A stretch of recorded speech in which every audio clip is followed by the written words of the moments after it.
Salut à tous et un bonjour particulier à nos futurs ingénieurs polytechniciens. Alors pour aujourd'hui, je te propose tout simplement qu'on examine ensemble un exercice de Polytechnique 2019 pour qu'on puisse en fait voir les indices qui vous aident lorsque vous avez affaire à ce type d'exercice. Donc, quels sont en fait les signes, quelles sont les voies en fait qui vous montrent le chemin à suivre. Pour cela, je te propose la maths, donc l'épreuve de mathématiques numéro 1 de la section de Polytechnique 2019. Donc, je te propose l'exercice 2 portant sur les nombres complexes. Ces deux premières questions, on va voir ensemble en fait comment est-ce qu'on résout lorsqu'on a fait un tel exercice. Surtout, quels sont les indices qui te montrent le chemin à suivre et bien sûr, quelles sont les différentes possibilités pour résoudre une même question.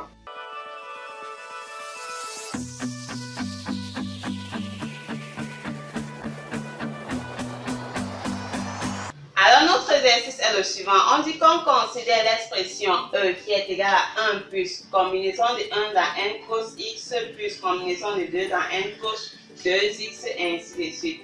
On nous demande de montrer que E est la partie réelle du nombre complexe 1 plus exponentielle I de x sur le 3 à la puissance n. Alors, Anna, je vais tout simplement montrer quoi? Je vais montrer en fait que mon expression, si c'est la partie réelle de ce nombre-ci. Comment est-ce que tu procèdes? La première chose, lorsqu'on regarde ceci, lorsque je fais d'abord le nombre-ci, chaque fois en fait que tu as une expression à une puissance n, donc tu as quelque chose comme quoi? Ça te fait penser à quelque chose comme 1a plus b le tout à la puissance n. Donc, lorsque tu regardes ceci, tu penses à ça. Or, ceci on connaît, ça c'est tout simplement le binôme de Newton. Ça veut dire quoi? Ça veut dire que je peux dire que mon 1 plus exponentielle I de x à la puissance n, en appliquant le binôme de Newton, c'est tout simplement la somme pour k allant de 0 jusqu'à n de combinaison de k dans n. Ensuite, on met soit tu mets le 1 à la puissance k et cette expression à la puissance n-k, soit je mets tout simplement ceci et je mets 1 à la puissance n-k. Donc, je vais choisir de mettre ceci à la puissance k tout simplement parce qu'en élevant en fait 1 à n'importe quelle puissance 1, donc ça va pouvoir sauter. Donc, je vais encore écrire ceci comme exponentielle I de x le tout à la puissance k. Et si on va mettre 1 de n moins k. Donc, ça c'est l'application, c'est quoi? Le binôme de Newton. Je pense à ceci tout simplement parce que j'ai un a plus b le tout à une puissance n. Maintenant, comment est-ce qu'il continue? Le 1, c'est pas parti. Donc, ceci, ça encore dit quoi? On peut encore écrire ça comme la somme pour k allant de 0 jusqu'à n de combinaison de k dans n d'exponentielle I k de x. Donc, notre 1 plus exponentielle I de x, le 3 à la puissance n, c'est encore cette somme-ci. Maintenant, lorsque je regarde ça, on m'a dit que ceci, mon E doit être la partie réelle. Je dois montrer que c'est la partie réelle de ceci. Mais étant donné que ici, j'ai affaire à une somme, donc je vais en fait essayer d'abord de créer partie réelle et partie imaginaire. Parce qu'on a déjà exponentielle I de k de x. Ça veut dire quoi? Ça veut dire que cette somme, on peut encore l'écrire comme la somme pour k allant de 0 jusqu'à n de combinaison de k dans n. Exponentielle de ceci, tu es d'accord avec moi que ceci, on peut tout simplement écrire comme cos de k de x plus I sinus k de x. Donc, c'est écrit ceci. Ça veut dire qu'à ce niveau, quoi? Voici ma partie réelle. Ça sera tout simplement ceci. La somme pour k allant de 0 jusqu'à n de combinaison de k dans n de cosinus de k de x. Maintenant, la partie imaginaire, ça serait la somme pour k allant de 0 jusqu'à n de combinaison de k dans n de sinus k de x. Donc, c'est ça ma partie imaginaire. Donc, si je veux en fait que mon E soit partie réelle de cette expression, il faudrait tout simplement que mon E soit en fait la somme des combinaisons de k dans n de cosinus de k de x.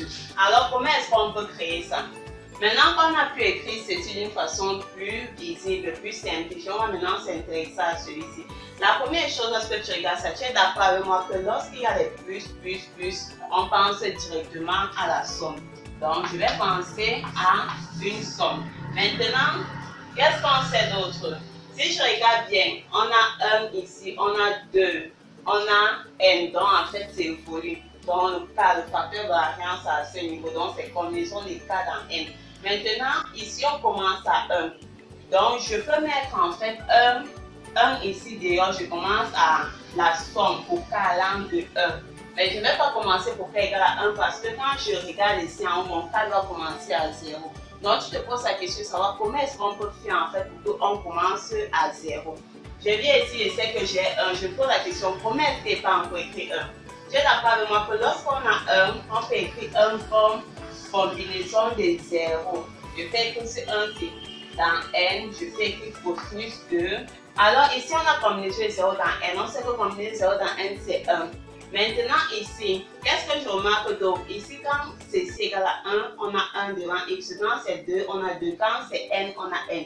Ça veut dire que notre cas, donc si je mets 0 ici, je dois mettre 0x. Or 0x c'est encore cosinus de 0 et cosinus de 0 c'est 1. Donc 1 fois 1 va nous donner le 1 ici. Donc je prends encore écrit mon e comme combinaison de 0 dans n cos de 0x plus combinaison de 1 dans n cos de x plus ainsi de suite, combinaison de n dans n cos de n dx. En d'autres termes, maintenant notre somme va commencer à 0. Donc on va aller de 0 jusqu'au dernier terme, jusqu'à n.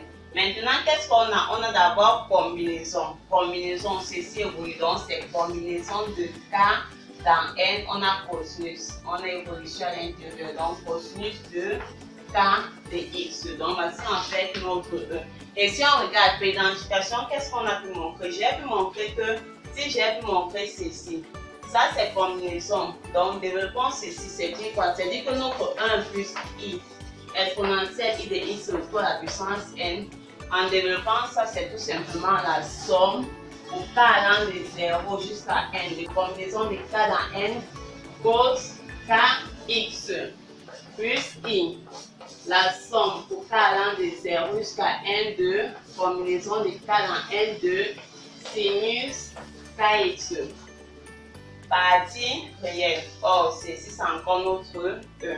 Partie imaginaire. Donc, on a pu montrer en fait que notre e était la partie imaginaire de ce nombre complexe. En 1b, on nous demande de montrer que 1 plus exponentielle i de x c'est 2 cos de x sur 2 exponentielle i x sur 2. Chaque fois en fait quand on te donne un a égale à b, on te demande montrer qu'une expression égale à une autre. Ça veut dire que soit tu peux quitter en fait de la gauche vers la droite ou tout simplement de la droite vers la gauche. Donc ici, ça en fait plus facile de quitter de là vers là. Mais maintenant, la première chose, comment est-ce que tu vas faire pour créer ce que tu veux? On remarque quoi? Je remarque ici, tandis que j'ai x de ce côté, j'ai x sur 2. Je me demande comment est-ce que je peux faire pour créer mon x sur 2. Tu es d'accord avec moi que si j'ai 1 plus exponentielle i de x, pour créer le x sur 2, donc c'est ici là, on doit mettre ça comme exponentielle i. Ça serait x sur 2 plus x sur 2. J'écris comme ça parce qu'en écrivant comme ceci, en fait, ça va faire exponentielle i de x sur 2 fois exponentielle i de x sur 2. Donc, on a ceci. Mais étant donné que ça, c'est un produit, ça veut dire qu'il doit avoir de ce côté également exponentielle i de x sur 2. Donc, comment est-ce que je peux écrire de telle sorte que exponentielle i de x sur 2 plus quelque chose fois quelque chose donne 1? Qu'est-ce que je sais?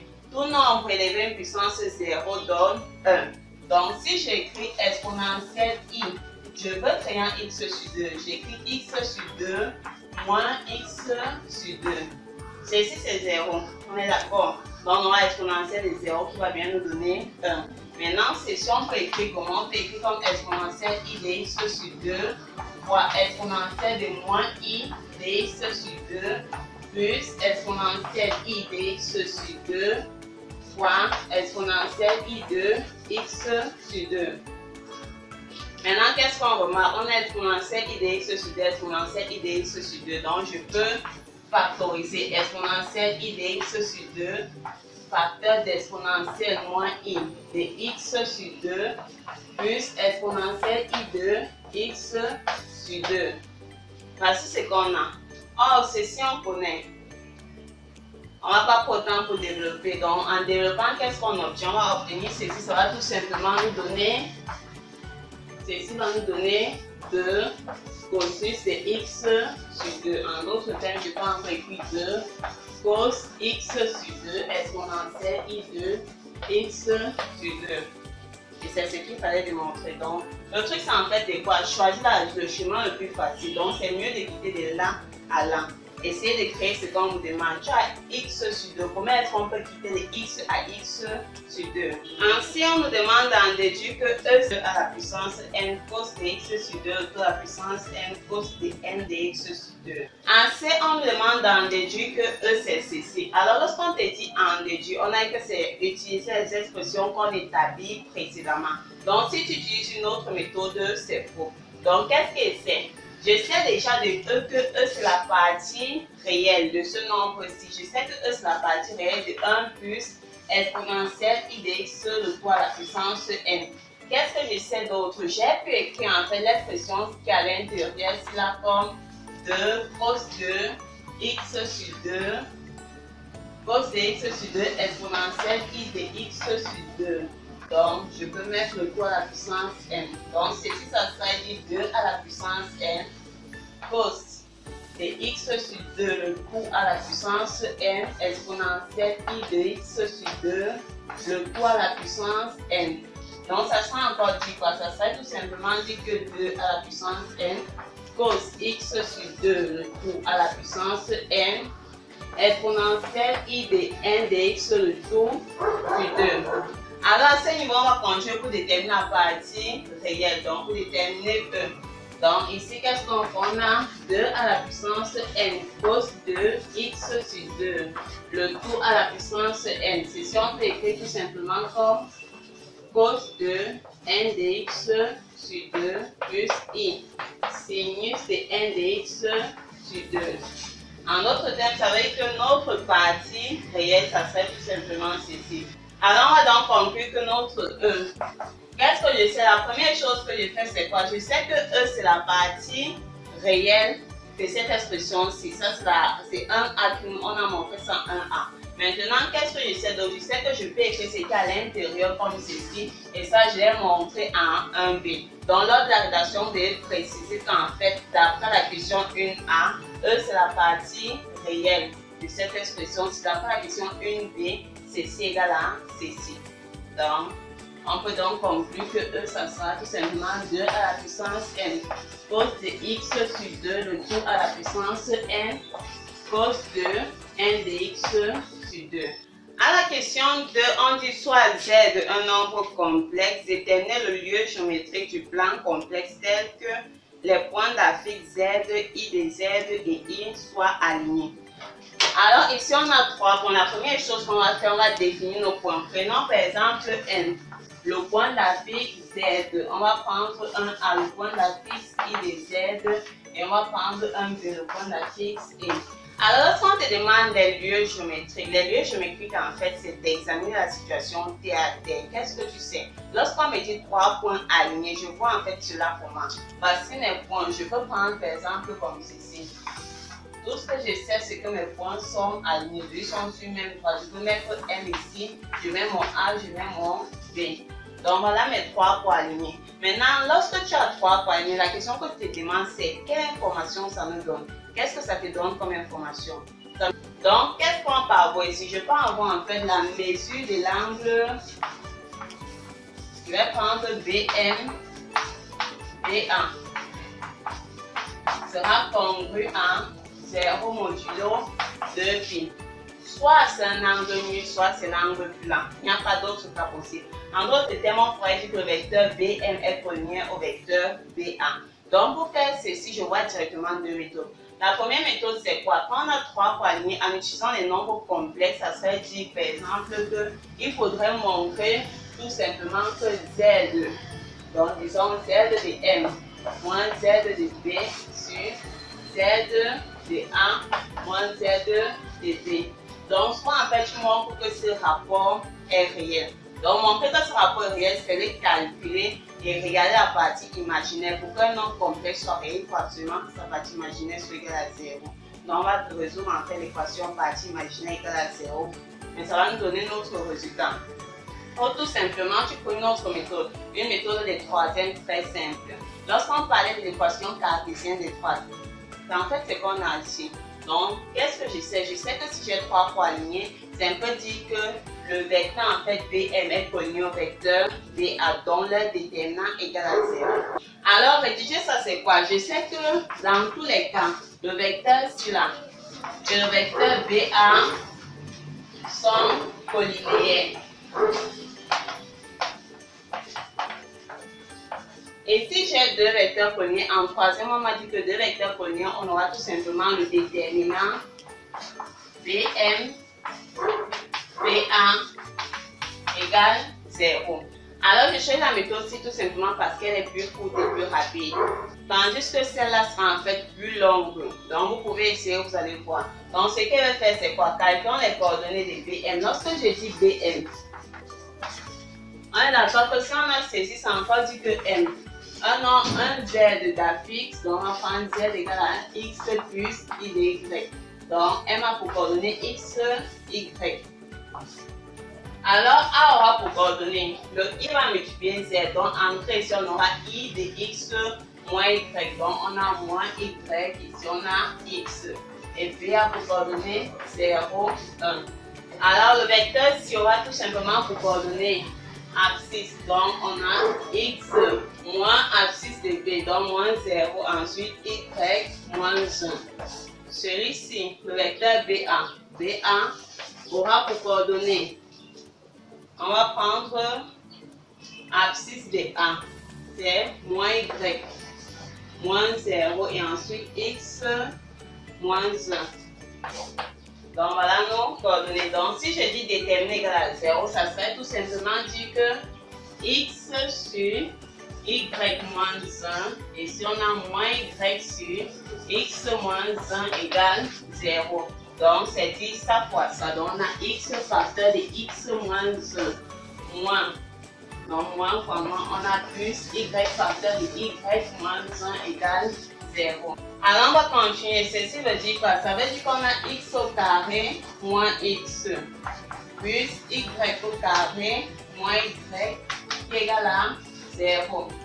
Donc, on va en fait essayer. Lorsque je regarde ça, d'un premier abord, tu es d'accord avec moi qu'on a fait un cercle. Lorsqu'on a X carré, X, Y carré, Y, on a affaire à un cercle. Donc, il faudra trouver en fait les caractéristiques. C'est quel est le centre, les coordonnées du centre et surtout quel est le rayon de notre cercle. Et qu'est-ce qu'on fait? On utilise ça comme canonique. C'est qu'on a appris. Commençons par là. Donc, ceci c'est dit X moins 1 demi, le tout au carré, moins 1 demi au carré. Et si on aura fait à Y moins 1 demi le tout au carré, moins 1 demi le tout au carré égale 0. Donc c'est encore dit quoi? C'est encore dit X moins 1 demi au carré plus Y moins 1 demi au carré, c'est égal à, on a 1 quart plus 1 quart. Donc on peut continuer en disant que X moins 1 demi au carré plus Y moins 1 demi le tout au carré, c'est égal à, là on a 2 quarts, donc 1 demi. Donc c'est encore dit racine de 2 sur 2 le tout au carré. En d'autres termes, ce qu'on cherche, c'est tout simplement le cercle des centres oméga et des rayons R. De telle sorte que notre oméga est pour coordonner 1 demi et que le rayon soit tout simplement racine de 2 sur 2.